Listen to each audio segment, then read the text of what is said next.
Rachel Holt for NESN.com here at the Somerville Theater in Davis Square for the premiere of Spaceman, a movie based on the life of Bill Lee, former MLB pitcher and Red Sox Hall of Famer.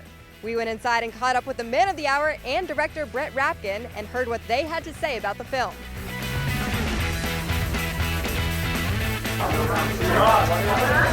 It is well done. It has a nice ending. But when I told Brett Rapkin that he had me divorced and getting released on the same year, they didn't occur in the same year, and I said that's a 15-yard penalty for piling on. Yeah, those were the hardest 2 moments of my life, other than kindergarten, and learning how to drive a tractor. Bill's like an uncle at this point, and I just got the idea that this part of his life, the transition between him leaving MLB and playing everywhere else, that was just really ripe for a great comedic, heartfelt movie. You know, I wish I had have won Game 2 in the World Series.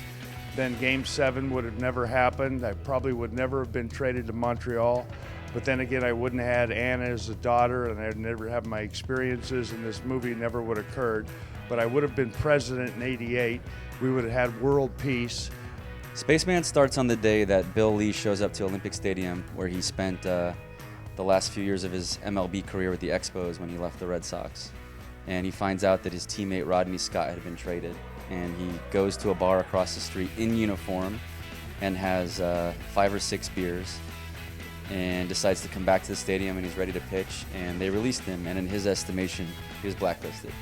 So the movie takes you through the next couple months of his life, but he ends up getting an opportunity to play with a local senior league team and has to kind of put his ego aside to give it a shot.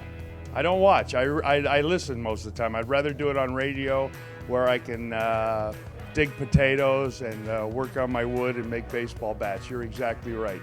When I see dead bodies, I'm like Bruce Willis in that movie. You know, it's a very scary thing, but I see things happening before other people. I don't know if that's clairvoyant or omniscient or omnipotent, but whatever it is, I'll stop it. I think that Josh nailed the comedic element of this, as well as the drama. His timing was incredible, and he really let it all hang out. He let me keep his beard he grew. Like, I asked him to keep it a little gray, and he let us do that. And he made himself really vulnerable, and I hope that audiences connect with that. Go see the movie. If you want to see more independent movies, if you want to see more good baseball movies, support the movie. Go to the theater and see it. Download it on iTunes or other VOD, and tell your friends. I hope they don't carry me down Davis Square. That's all I'm hoping for.